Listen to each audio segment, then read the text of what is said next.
El simbolismo Rosa Cruz. Hay un hecho innegable, evidente, palpable, tangible, axiomático, que lo vemos todos los días en la naturaleza, que lo sentimos en nosotros mismos. Es una ley cósmica y universal que en la ciencia hermética recibe el nombre del principio de la polaridad. En nosotros los seres humanos se manifiesta en lo físico como lo masculino y como lo femenino. En el reino animal se exterioriza como el macho y la hembra.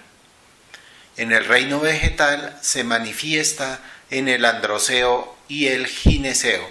Se exterioriza en los estambres y en los pistilos de las flores. En el reino mineral, en la atracción eléctrica de sus átomos y moléculas, obedeciendo a la polaridad positiva y a la polaridad negativa.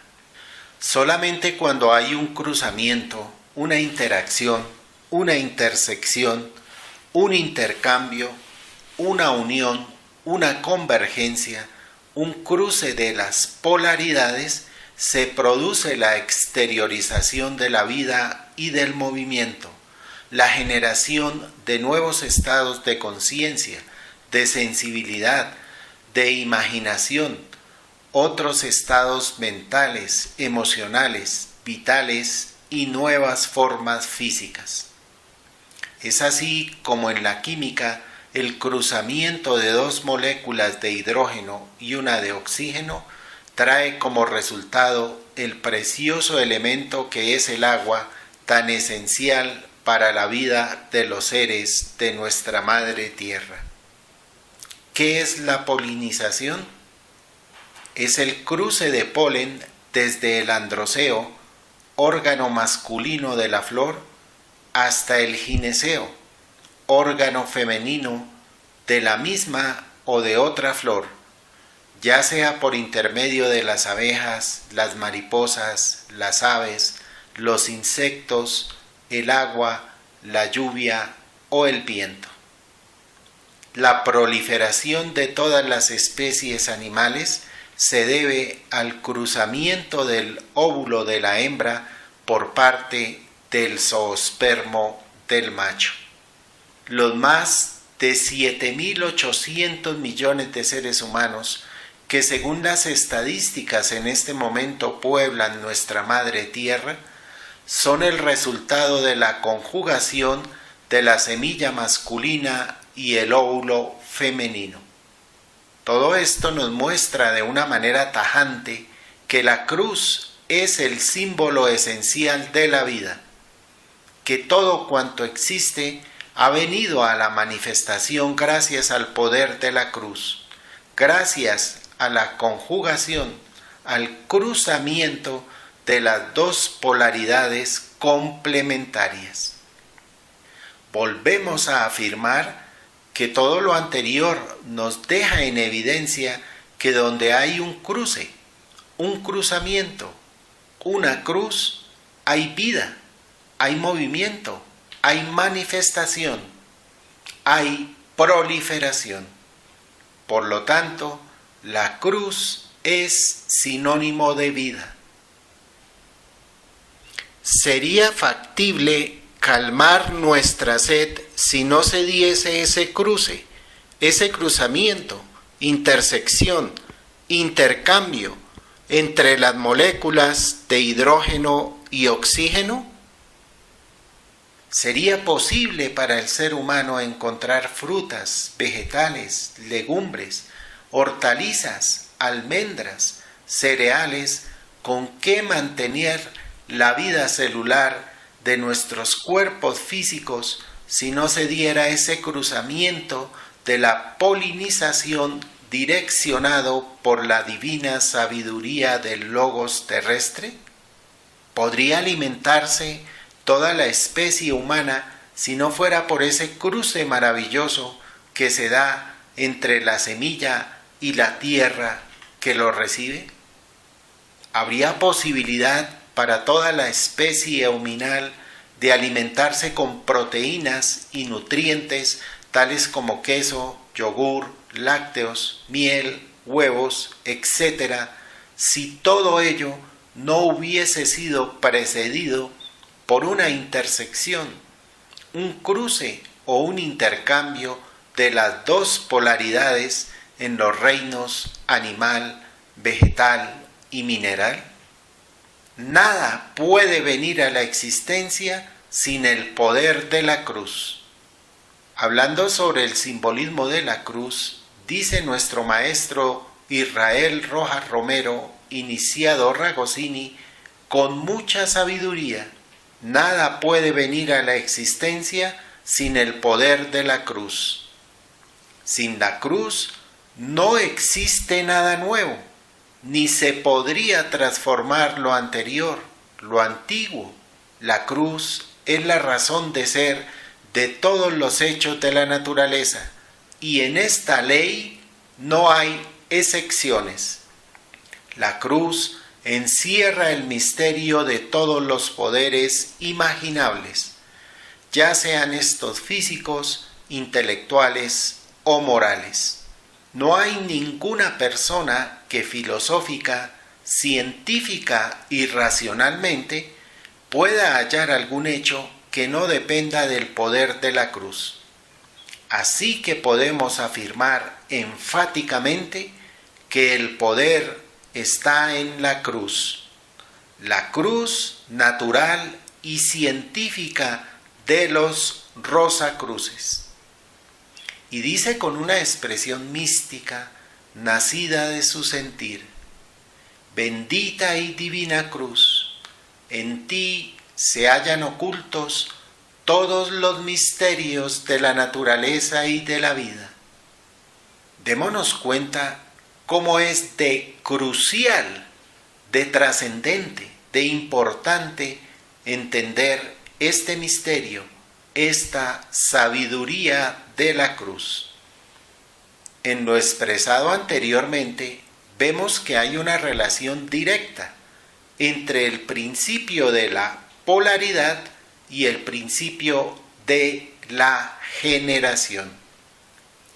Pero quizás la manera más sutil y más grandiosa de expresar esto ha sido realizado por el profesor Luis López de Mesa en su obra El libro de los apólogos, específicamente en su apólogo del arte, que leemos a continuación para ilustrar esta aseveración. La conciencia del artista enmudeció, pero su corazón agitado con el recuerdo de las horas felices de belleza y sentimiento que iluminaban su memoria como un triunfo, vio en uno, como panorama de ensueño, las relaciones del amor y el arte en los comienzos de la vida. El Olimpo era preso de inmensa agitación. Eros, inquietante y sutil, había enredado todas las relaciones de los dioses, y ya el mismo Zeus no hallaba a qué nueva metamorfosis recurrir para obedecer a sus instigaciones sin comprender su vida íntima. Toro manso, lluvia de oro, rayo de luz, cisne arrullador, ¿de qué podían servirle ya estos subterfugios? Hera y Afrodita, el dios mismo de la guerra, ¿a quién no enloquecía ya su dardo invisible? Los dioses, de concierto unánime, resolvieron desterrarlo de su mundo inmortal a la tierra, entonces muda y aún erial. Mas he aquí que a su paso por la tierra florecieron las plantas, murmuraron las fuentes, tuvo la brisa voces sutiles, diafanidad los cielos y fulguraciones supremas la aurora y el poniente. Al roce de sus alas invisibles se inundó de perfume la campiña, trinaron las aves dulces arpegios, y en bandadas de vuelo tembloroso las mariposas matizaron la pradera de vivos colores. Al roce de sus alas se encrespó y tupió la melena rubia de los leones. Cobró vigor la armada testa de los toros salvajes de la pampa y grácil silueta los ciervos corredores. Y fue azul el firmamento, tuvo voz la vida de la tierra, y el inmenso mar se cubrió de blancas espumas fugitivas y del rumor de sus cambiantes olas. Y andando, incansable y fecundo, visitó al fin el dormido corazón del hombre. A su contacto, milagrosa fuerza prodigiosa recibió aquel, y en su espacio reducido, acaso imponderable en comparación del universo, copió toda la vida universal y la refundió en su espíritu. La refundió y la engrandeció, proyectándola en alas de su anhelo hacia la callada eternidad. Dio ritmo al murmullo de los vientos y las olas, cadencia al canto de la vida y voz a las secretas emociones del alma. Y así surgió la magia de la música en el mundo. Cinceló en el mármol y trazó en el muro y en la tela la efigie de los seres vivos y las cosas con su propio color y la indescifrable precisión del movimiento. Vertió en la palabra la sutileza de los más delicados sentimientos e hizo de ella encendido crisol de ideas o arpa cadenciosa de emociones. Al roce de sus alas invisibles, el corazón del hombre copió a su manera todas las creaciones de la divinidad, y aquietado entonces en su triunfo, Eros replegó en el arte sus alas genitoras. En la tierra prosiguió el canto de la vida, y el Olimpo abandonado enmudeció para siempre. Anhelamos que esta expresión tan sensiblemente estética y al mismo tiempo tan profundamente filosófica sobre las relaciones del amor y el arte en el proceso de la propagación y difusión de la vida, nos inspire sublimatoriamente para referirnos al arcano o a la síntesis de los misterios de la generación vinculados con el simbolismo de la rosa y de la cruz. Tomando como base lo expuesto por el maestro Max Heindel al final del segundo capítulo del concepto Rosacruz del Cosmos, podemos representar simbólicamente por una cruz las relaciones de los reinos mineral, vegetal, animal y humano con las corrientes de vida en la atmósfera terrestre de la siguiente manera. Los espíritus grupo de las plantas desde el centro de la Tierra en el estado de sutilidad correspondiente a la región del pensamiento concreto, atravesando todos los estratos minerales del planeta, hacen llegar sus corrientes energéticas al eje vertical de toda vegetación y árbol, encarnando de esta manera el pilar vertical inferior de la cruz.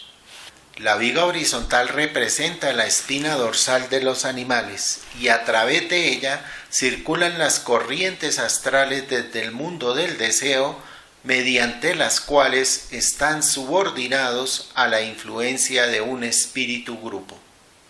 El pilar superior de la cruz representa al ser humano, quien recibe su influencia espiritual más elevada proveniente del sol a través de la cabeza hacia abajo de su columna vertebral vertical.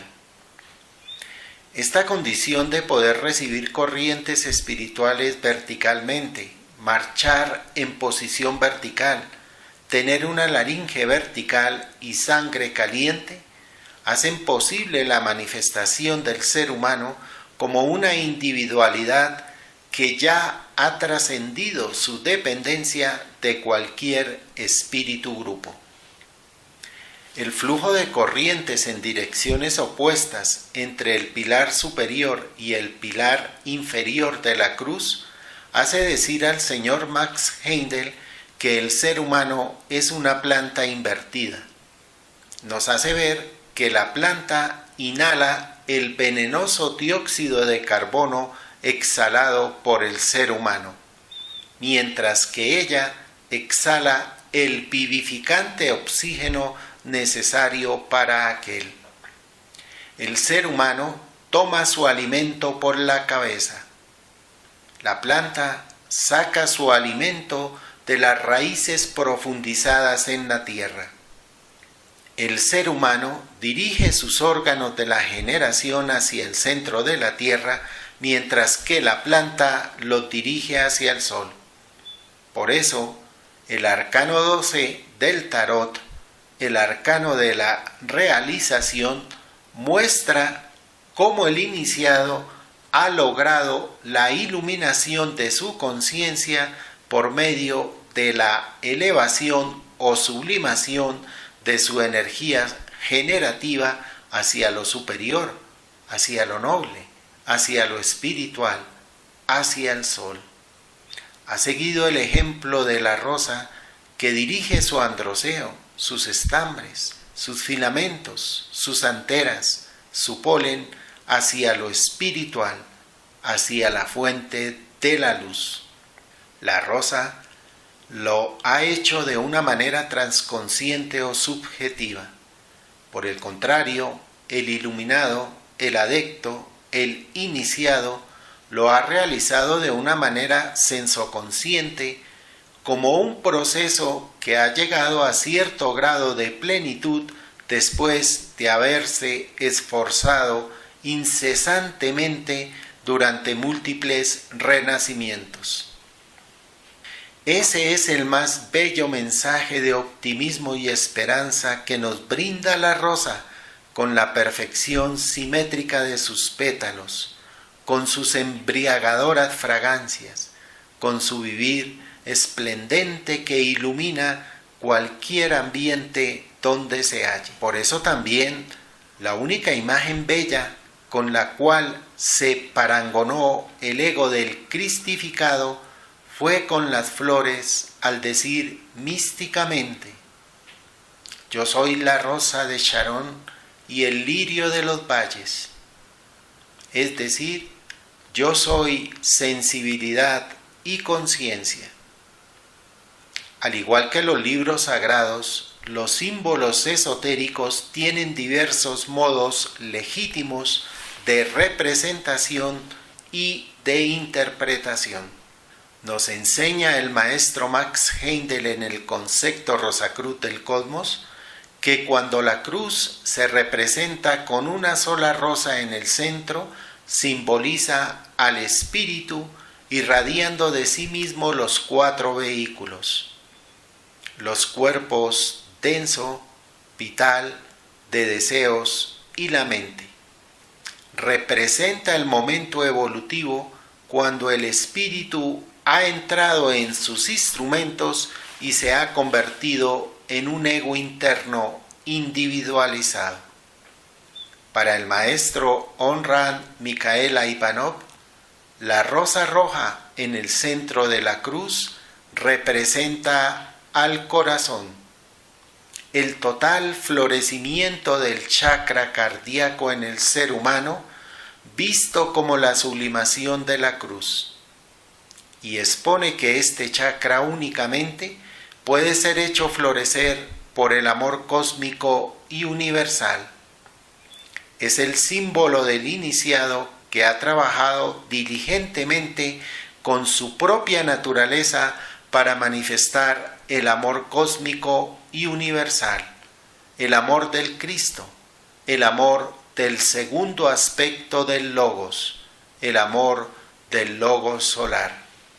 Y a continuación comenta que ser un adepto de la Rosa Cruz es conocer todos los secretos, no solamente de la cruz, sino también de la rosa que florece en su centro.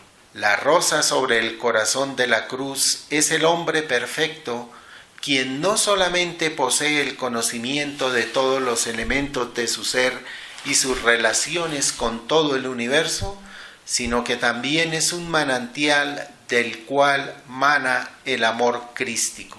Quien camina en el sendero de la cristificación llegará a ser un Rosacruz, aun cuando su nombre nunca aparezca en listados de membresía de la fraternidad. Retornando a las enseñanzas del maestro Max Heindel en el concepto Rosacruz del cosmos, nos recuerda que en la época hiperbórea el ser humano poseía solamente cuerpo denso y cuerpo vital. Entonces el ser humano era análogo a las plantas, casto y sin deseos. En ese tiempo su constitución no podía representarse por una cruz y por lo tanto se simbolizaba por una columna, por una I. La mejor manera, utilizando la geometría y el color para simbolizar la proliferación de la forma en el reino humano, es mediante una cruz rosa o rosa cruz. Si nosotros tomamos la columna vertical como símbolo de la semilla masculina de color blanco y empleamos una viga horizontal de color rojo para simbolizar el óvulo femenino, nos damos cuenta con facilidad que al cruzarse estos dos elementos se produce la vida formal manifestada y simbolizada en el color rosa. Color rosado, fruto de la unión del rojo y el blanco, obteniendo así la cruz rosa o rosa cruz.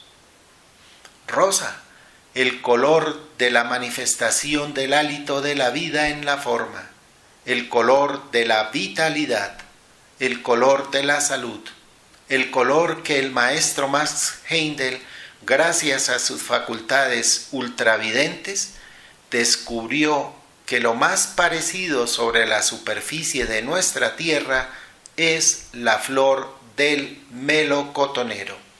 El cruzamiento de lo rojo y lo blanco es la cruz que produce la rosa, es decir, la rosa cruz.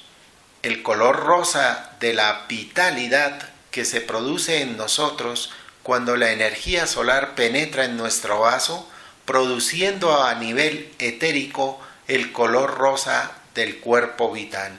Entonces, esta cruz rosa o rosa cruz simboliza no sólo la generación del cuerpo denso, sino también está simbolizando al cuerpo vital que lo interpenetra. Para que el proceso de la generación de las formas o para que el proceso del cruzamiento de las polaridades masculina y femenina no se convierta en fuente de penas, sufrimiento y dolor simbolizadas por las espinas, es necesario que la estética, la grandeza del corazón sublime y delicado, los nobles sentimientos, la ternura del alma simbolizada por la rosa, ilumine aquel proceso para que sean las energías más espirituales, las energías más sutiles, las que lo guíen y direccionen y permitan que egos elevados, egos de gran altura moral, egos con gran sensibilidad e iluminada conciencia puedan encarnar en el mundo para impulsarlo a evolucionar espiritualmente. Sembrar este noble ideal en el corazón de los seres humanos es también una de las tareas que motivan la labor de la Fraternidad Rosacruz Antigua, porque está absolutamente segura de que de la sublimación del proceso generativo depende la regeneración de la raza, la regeneración del ser humano, la regeneración individual y colectiva. Sabemos que es un ideal muy grande, sabemos que es un ideal muy elevado, sabemos que es un ideal muy sublime, pero si no sembramos en nosotros la semilla, si no se siembra el ideal, nunca se realizará. Por eso es muy valiosa la labor de aquellos grandes instructores y heraldos rosacruces como el maestro Krumheller, como el maestro Ragosini, como el maestro Max Heindel, como el maestro Franz Hartmann, que han dejado esa estela de luz para los demás seres humanos que anhelamos seguir sus pasos en la evolución espiritual. La columna vertical, la I o el número 1, como expresión del aspecto masculino o aspecto irradiante de la seidad, estuvo encarnada en el antiguo Egipto en la construcción de los obeliscos. El obelisco es el símbolo absolutamente sagrado del portador de la semilla, símbolo del canal por medio del cual la semilla se concreta de lo universal y se convierte en sustancia vida para hacer posible la generación y evolución de los seres, como lo manifiesta nuestro maestro, el iniciado Ragosini. Se dice que el obelisco es únicamente expresión simbólica de lo fálico, de lo puramente genitor formal masculino. Pero nosotros vemos en el obelisco también el símbolo, por ejemplo, de la energía solar que impregna nuestro vaso para llenarlo de energía etérica vital. Al sonido que fecunda la matriz en que se convierten nuestros oídos para el sonido. Al aire que fertiliza nuestras fosas nasales y nuestros pulmones en el proceso de la respiración. Al impulso que el corazón le transmite a la sangre que circula por nuestras tuberías, que son nuestras arterias, venas, vasos y capilares sanguíneos. A la poesía que alimenta nuestra alma, a la música que nutre nuestra sensibilidad y nuestro sentimiento, a las ideas estampadas en un libro que hacen germinar en nuestra inteligencia nuevos conceptos, nobles ideales, insólitas imágenes, nuevas proyecciones futuras, grandes o pequeñas abstracciones, o hermosas y místicas ensoñaciones según nuestra relativa capacidad. Entonces vemos que el obelisco es el símbolo de todo lo que es irradiante, de todo lo que es expresivo, de todo lo que es dador, de todo lo que es emisor o emisivo, de todo lo que es fecundador. Es el símbolo del aspecto irradiante de la divinidad, de la deidad, de la seidad, expresándose en todos los planos de manifestación, desde el más sutil hasta el más denso. Así como la columna vertical, la I, el número 1, el obelisco simboliza lo masculino, lo irradiante, lo emisivo, desde el aspecto puramente formal hasta el más espiritual, de manera análoga, la viga horizontal simboliza lo femenino, lo receptivo, lo inducente, lo absorbente, lo continente y corresponde en los ejemplos citados al vaso en el proceso de la vitalidad, a los oídos en el de la audición, a las fosas nasales y pulmones en el de la respiración, a las arterias y a las venas en el proceso de la circulación, al alma en el proceso de la adquisición de la estética, al sentimiento en el proceso de la sensibilidad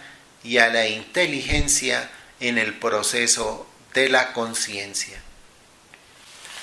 Así también nos percatamos que aún desde el punto de vista puramente formal, hay diferentes tipos de matrices al útero: cáliz sagrado receptor de la santa semilla y templo del naciente embrión. Existen otras matrices formales como los ojos, los oídos, los pulmones, las fosas nasales, etc. Pero hay otras matrices no formales, cálices divinos de la sensibilidad, la conciencia, el alma, la imaginación, la intuición.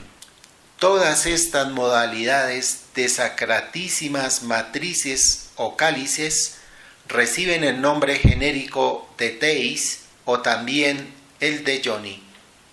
En la revista Rosacruz número 6 del maestro Wiracocha del 27 de septiembre de 1934 hay un precioso artículo sobre el cáliz.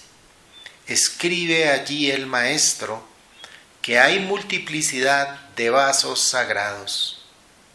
Múltiples también serían los ejemplos para demostrar esa propagación del cáliz, pero la forma más hermosa, la más bella y la más profunda se da en la mujer.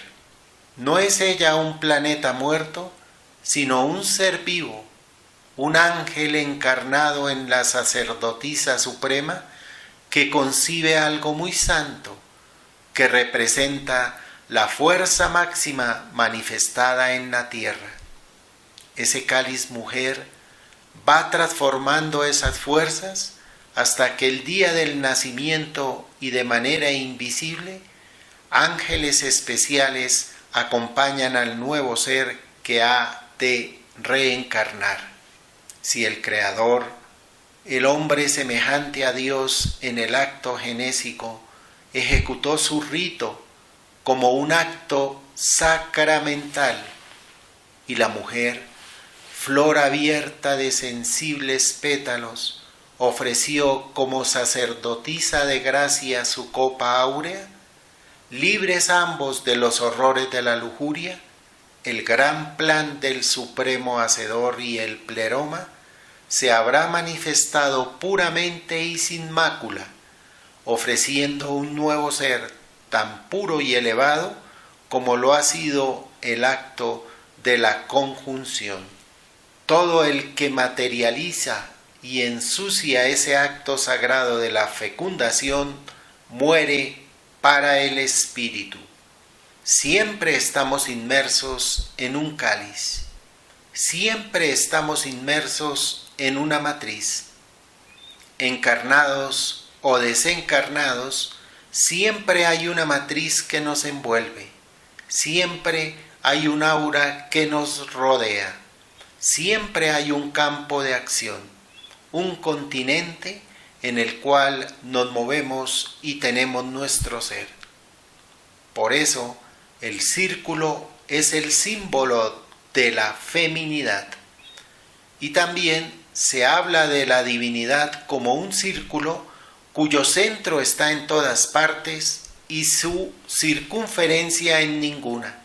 Esta idea está expresada en el tomo segundo de Isis sin velo de la siguiente manera: así como el feto se desenvuelve en el seno del líquido amniótico en la matriz femenina, así también la tierra germinó en el seno del éter en la matriz del universo.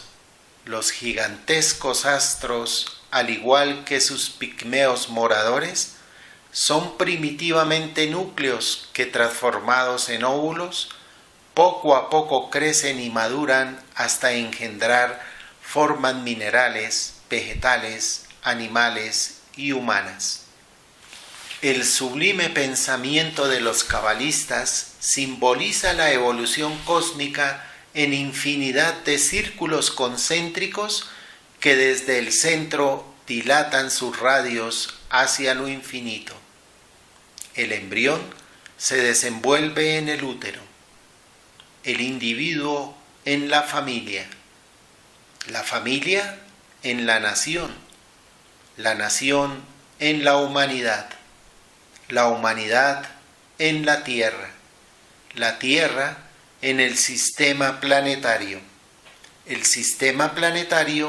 en el cosmos con C, el cosmos con C en el cosmos con K, y el cosmos con K en la causa primera, ilimitada, infinita, incognoscible. Tal es la teoría cabalística de la evolución resumida en el siguiente aforismo: todos los seres son parte de un todo admirable cuyo cuerpo es la naturaleza y cuya alma es Dios. Innumerables mundos descansan en su seno como niños en el regazo materno.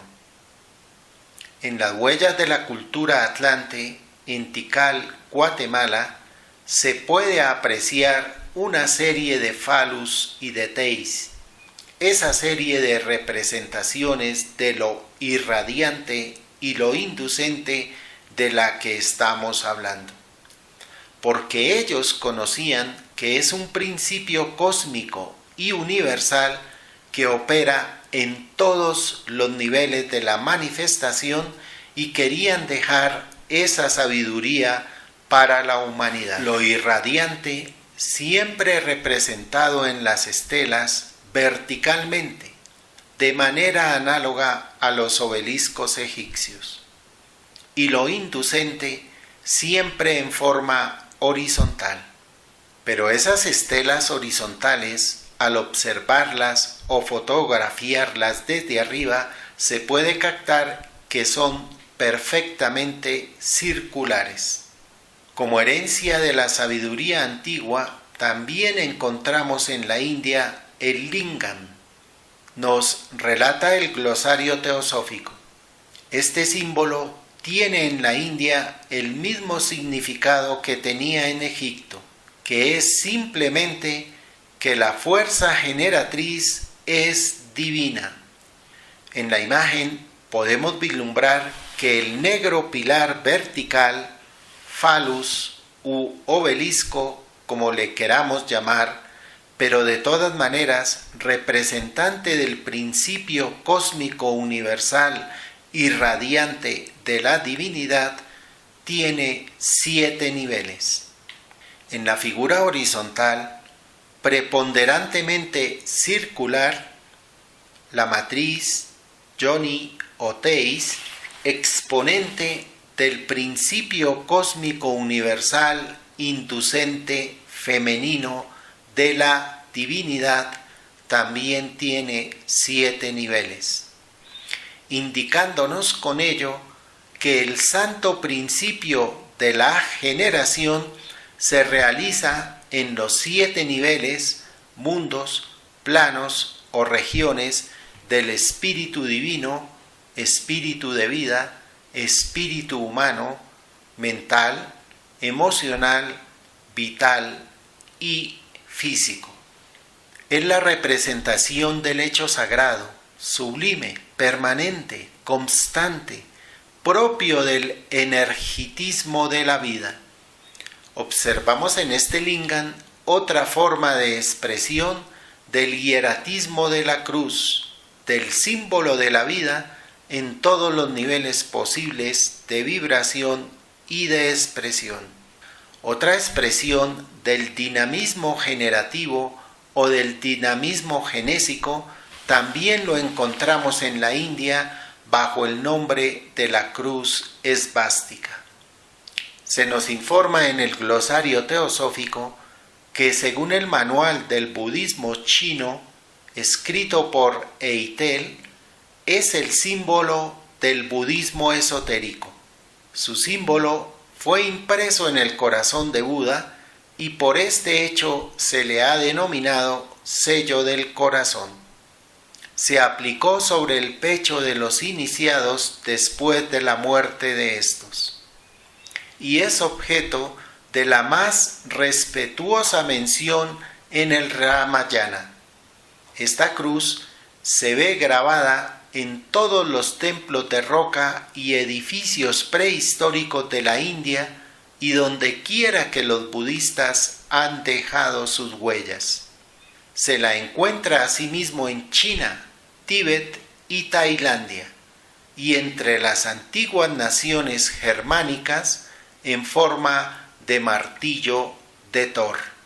En escandinavo recibe el nombre del Filfot de Thor, que es la imagen más similar a la esvástica. Con relación a la forma propiamente de martillo, nos enseña el maestro Ragosini que en el norte de Europa, en los misterios galoceltas, utilizaban como símbolo un martillo de Thor, cuya masa, volumen o cabeza, junto con su mango, representan el aspecto masculino inserto en el femenino para producir la generación universal. Siempre tengamos en cuenta que la generación universal se refiere no solamente a la generación de la forma, de lo denso o de lo físico, sino también a la emanación de nuevos estados de conciencia, de sensibilidad, de imaginación, de ideas mentales, de sentimientos, de emociones y de vitalidad. En su revista Rosacruz número 2 del 27 de mayo de 1934, el maestro Arnold Krumheller, iniciado Wiracocha, comenta que los masones utilizan como símbolo de mando y de poder un mayete o mazo, que fueron los constructores albañiles germanos los primeros que utilizaron el martillo, y de aquí que sea el mayete uno de los instrumentos simbólicos de la masonería, que él se dedicó a investigar más a fondo el asunto y encontró que Thor, el dios nórdico de los germanos, tenía un martillo tonante. Este martillo tonante o mayete tenía la particularidad de regresar hacia el brazo que lo había arrojado. Thor, cuando salía a otras regiones, montaba en un carro tirado por cabras y al lanzar su mayete contra las rocas se sentía el trueno, aunque lo más significativo era que esas rocas, después de recibir el golpe del mayete, se tornaban en tierra fértil. Thor, el dios nórdico o dios del trueno de la mitología escandinava, es hijo de Odín, que a semejanza del Olín de los mexicanos significa movimiento. Añadimos nosotros el movimiento de la generación universal.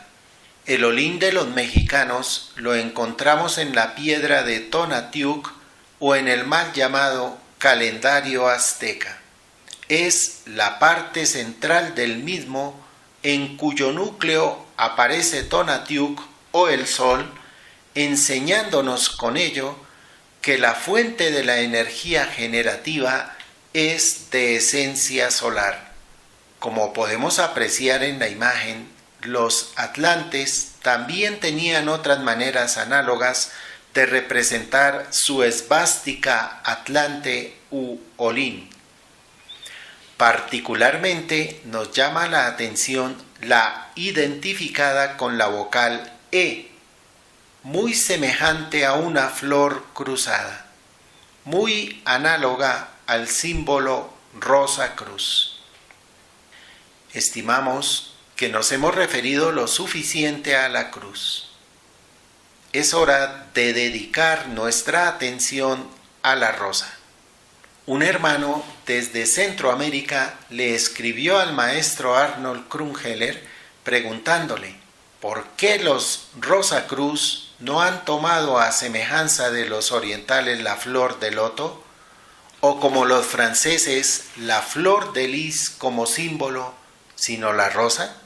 ¿Por qué ha de ser precisamente la rosa?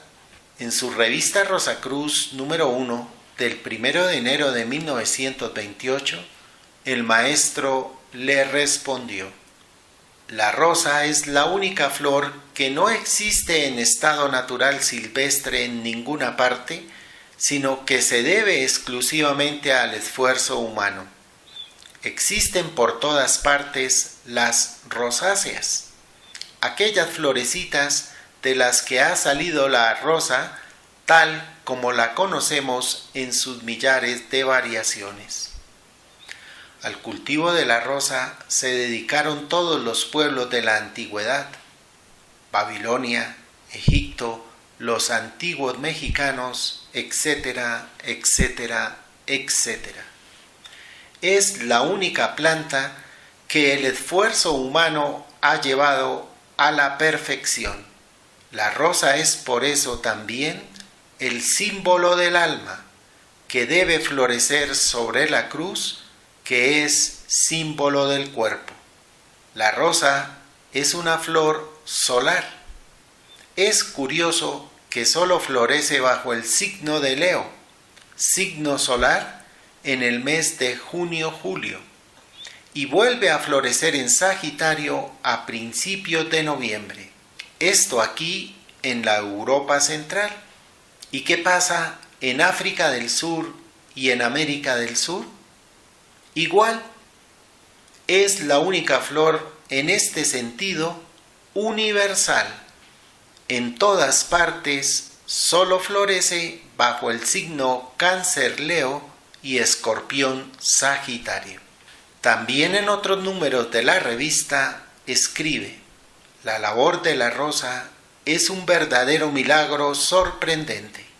Plantada en el fango, lo transforma durante su desarrollo y crecimiento en color, en perfume, impulsada por las buenas influencias del sol.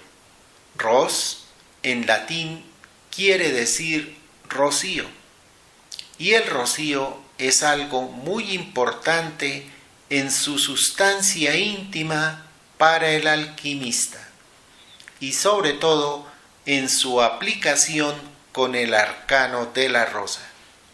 Un hecho sin género de dudas de que la palabra Rosacruz es de origen alemán es que los alquimistas alemanes usaban constantemente el rocío y lo cruzaban y mezclaban con otras sustancias para hacer la transmutación del oro.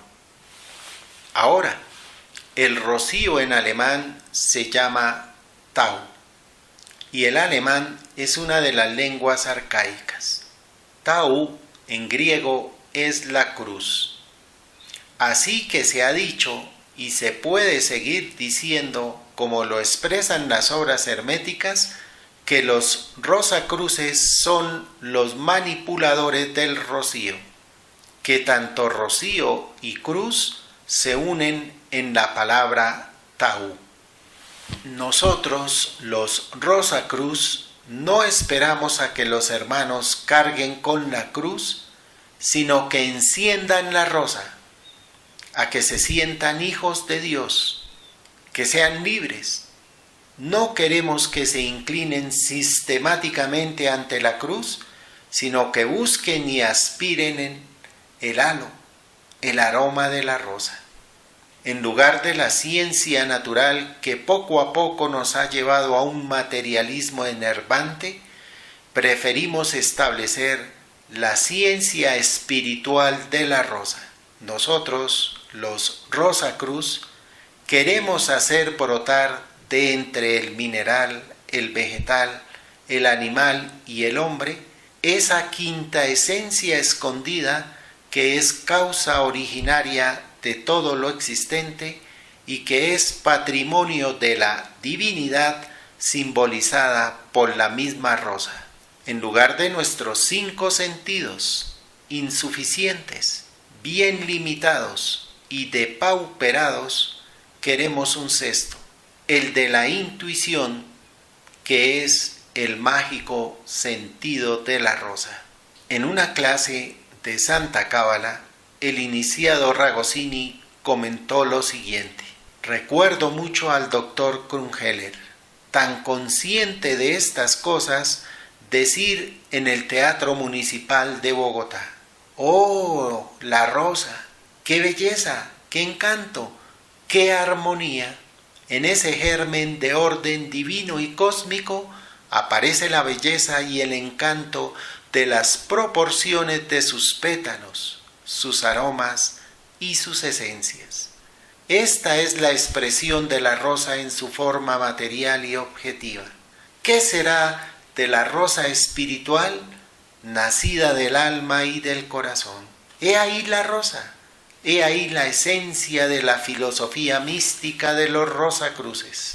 Afortunadamente, acabé en mí con el lastre de la universidad, que en cambio de sentir la belleza de la rosa, me hubiera puesto a describir su forma, su materia, sus nombres, sus elementos químicos, y hubiera perdido el sentido de la belleza que me inspira la rosa.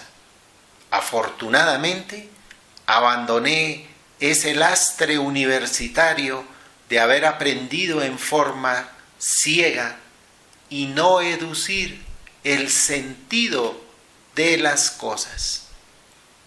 Por nuestra parte, manifestamos que nuestra función como estudiantes está en aprender a rosificar la cruz y no en crucificar la rosa. Esto es algo que cada uno de nosotros deberíamos evaluar en la intimidad de nuestro ser. ¿Qué estamos haciendo con nuestra vida?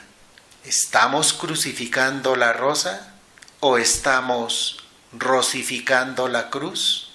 He ahí algo muy digno de meditar y evaluar.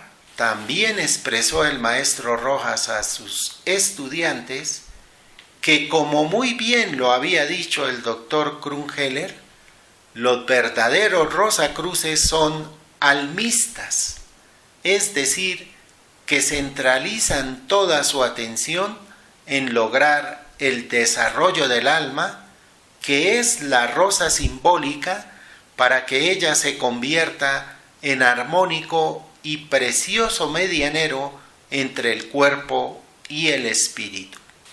Igualmente, en otra ocasión expresó que cuando el conde Rákóczi visitó la ciudad de Granada en España con el fin de instruir a sus discípulos directos en la senda del rosacrucismo, en una de aquellas reuniones siempre breves pero concisas, un discípulo le preguntó al maestro: ¿podría definirme la Rosacruz? A lo que el maestro contestó: no es fácil contestar pregunta de tanta trascendencia. Sin embargo, si queréis una síntesis, podré deciros que el pensamiento es la cruz y el sentimiento es la rosa. El pensamiento es el fruto maduro de la evolución de las fuerzas vitales orgánicas, al par que la rosa es el aroma del sentir emergente de la esfera del alma, cuya raíz está en lo espiritual. Es la sensibilidad, es la ternura, es el alma, es el sentimiento, es la estética, es el amor cósmico y universal el que ilumina a la conciencia.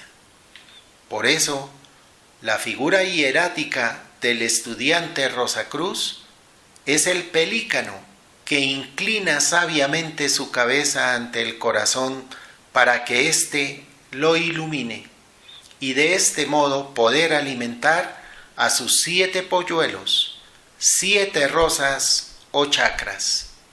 Esta dedicación, esta atención hacia la esfera del cardíferos, esta inmersión de la conciencia en la sensibilidad es lo que le capacitará para atraer, sublimar o elevar las energías del tercer aspecto del Logos o la energía del Espíritu Santo, y le permitirán sentir en algún momento futuro que las rosas han florecido sobre su cruz.